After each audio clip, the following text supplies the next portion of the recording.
Neil, welcome back. So we had a 956 meters of 0.37% copper equivalent. What a hole. Give us your view, interpretation on hole two. What does it mean? Yeah, so hole two was drilled off the same location as our vertical hole at location one, but drilled at a minus 70 degrees to the north. And it showed us a lot of the same things we were seeing at surface and down to depth. Really encouragingly, it was a longer grade or longer intercept of a pretty decent gold and copper grade from surface down to about 300 meters. And then we got into the same granodiorite intrusive with pretty regular bornite chalcopyrite veining throughout. And then at about 900 meters depth, we hit a zone of the secondary intrusive, porphyritic andesitic intrusive, with pretty conspicuous, coarsely disseminated bornite throughout it, as well as more densely spaced bornite veining.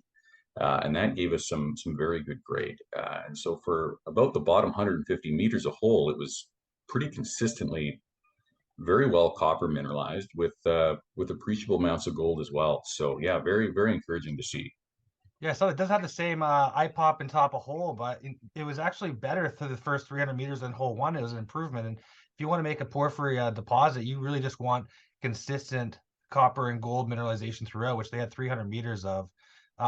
Moving on, hole two, I noticed, I was looking for through the assays, it stopped in high grade mineralization. About 5 meters from the very bottom, it was about 3% copper equivalent. And just at the very end of the holes, 0.6. What does this mean and why do we stop?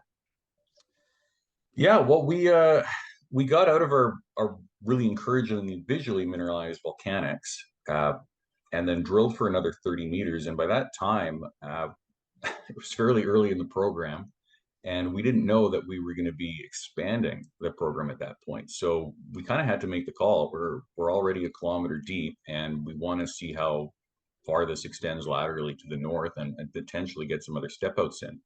And at these depths, there's kind of diminishing returns from an efficiency basis.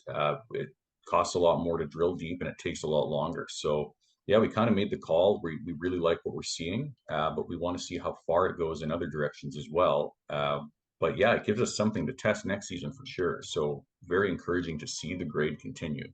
Well, when I looked at it, it was just solid grade for over 150 meters.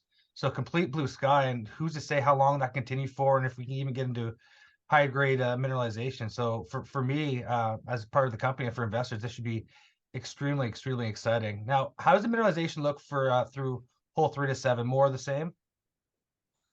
Different, actually. I mean, similar, yeah, in terms of abundance. But as we step to the north, we see less and less of our main intrusive body, and we're seeing more of our disseminated chalcopyrite and vein-hosted chalcopyrite and bornite throughout volcanics and clastics, which is good.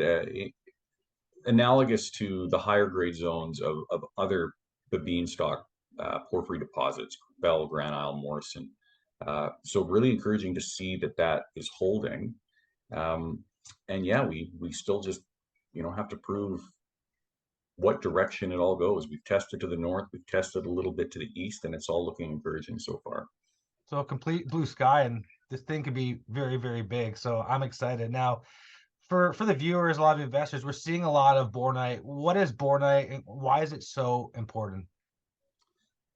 Bornite is a really important copper ore mineral. The main mineral we see higher up in the system, and this is true of a lot of porphyries, is chalcopyrite, which is about 23% copper by weight. Bornite is about 63% copper by weight. So it's metallurgically, if you're recovering a lot of bornite, I mean, this is pretty early phase to be talking about that, but bornite is encouraging from an economic point of view because your concentrate can be worth a lot more. So seeing a lot of bornite is great. Also, in a lot of studies and a lot of other porphyries, gold grade tends to increase with the bornite to chalcopyrite ratio. Um, it's a little early to say if that's holding here, But once we get the full data set back and see where the higher grade gold tracks, it does look like it's tracking slightly deeper to the north with what we've proved up in hole 2. Yeah, it's all good to see. Bornite is good from a copper point of view and can be good from a gold point of view as well. Well, it looks like we're just scraping the system here. Lots of blue sky. It's open along strike. It's open at depth. We're in BC and Smithers. Great place to be. You don't have to fly in. It's easy to get to. We have a great camp. So that's a big plus. Now, the one thing that really excites me about this project is the fact that we did this drilling based on pretty much blind drill holes. It's based on geophysics, but it's still, you take it with a grain of salt. And we had pretty spectacular drill holes right off the bat. Our first drill hole, you saw our stock go up, 8x. And our second drill hole, it's even better because it has the same mineralization of copper equivalent of 0.37, but over 100 meters longer. So what I'm really excited for, Neil, is next year when we can interpret all the information, put in 3D, and really start vectoring into where really the thick part of this mineralization is. I really think this is just the beginning. So thank you very much, Neil. We look forward to keep on having these videos when hole 3 and hole 4 come out. Keep on working hard, and good luck at the end of the program. Yeah, thanks, Tony. Yeah, we're looking forward to seeing the results, and yeah, we're about to finish up out here. We got probably 6 to 8 days of drilling left, and we'll be done for the season. So yeah, it's been a good one. Well, thank you very much, Neil Prowse. I'm Anthony Morrow. Our company is American Eagle Gold, trading on AE on the TSX Venture. Keep on following our story. The project's knack in Smithers, BC. Thank you.